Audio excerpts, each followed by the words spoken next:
mad at the cold impudence of it that she couldn't say a word for as much as a half a minute, and this gave me a chance to nudge Tom and whisper, "Ain't you got any sense? Spiling such a noble chance as this and throwing it away?" But he weren't disturbed. He mumbled back, "Huck Finn, do you want me to let her see how bad I want to go? Why, she'd begin to doubt right away and imagine a lot of sickness and dangers and objections, and first you know she'd take it all back. You lemme alone. I reckon I know how to work her." Now, I never would have thought of that, but he was right. Tom Sawyer was always right. The levelest head I ever see, and always at himself and ready for anything you might spring on him. By this time his Aunt Polly was all straight again, and she let fly. She says, "You'll be excused. You will. Well, I never heard the like of it in all my days. The idea of you talking like that to me! Now take yourself off and pack your traps, and if I hear another word out of you about what you'll be excused from and what you won't, I lay I'll excuse you with a hickory." She hit his head a thump with her thimble as we dodged by, and he let on to be whimpering as we struck for the stairs. Up in his room he hugged me, he was so out of his head for gladness because he was going traveling, and he says, "Before we get away she'll wish she hadn't let me go, but she won't know any way to get around it now. After what she's said, her pride won't let her take it back." Tom was packed in 10 minutes, all except what his aunt and Mary would finish up for him. Then we waited 10 more for her to get cool down and sweet and gentle again, for Tom said it took her 10 minutes to unruffle in times when half of her feathers was up, but 20 when they was all up, and this was one of the times when they was all up. Then we went down, being in a sweat to know what the letter said. She was setting there in a brown study with it laying in her lap.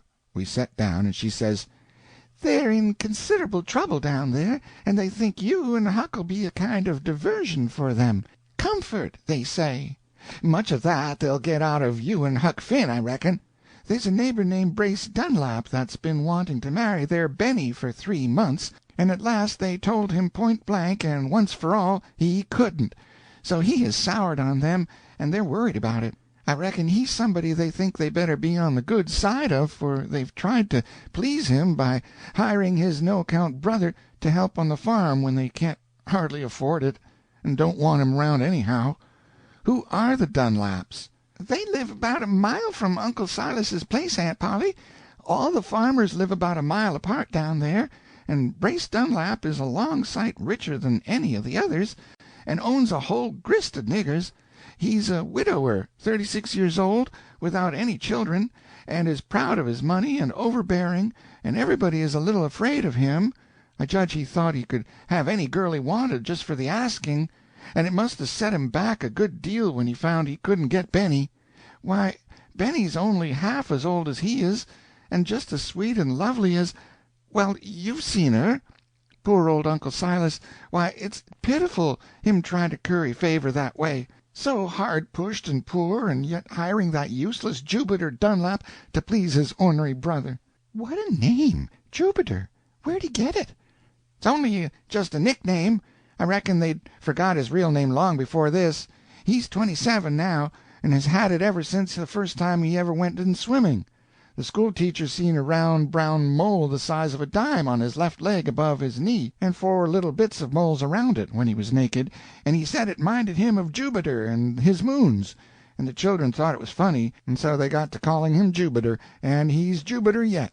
He's tall and lazy and sly and sneaky and rather cowardly, too, but kind of good-natured, and wears long brown hair and no beard, and hasn't got a cent, and Brace boards him for nothing, and gives him his old clothes to wear, and despises him.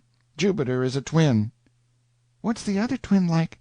"Just exactly like Jubiter, so they say. Used to was, anyway, but he ain't been seen for 7 years. He got to robbing when he was 19 or 20, and they jailed him, but he broke jail and got away, up north here, somers.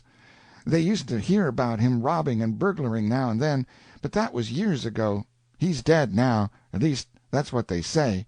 They don't hear about him any more." "What was his name?" "Jake." There wasn't anything more said for a considerable while. The old lady was thinking. At last she says, "The thing that is mostly worrying your aunt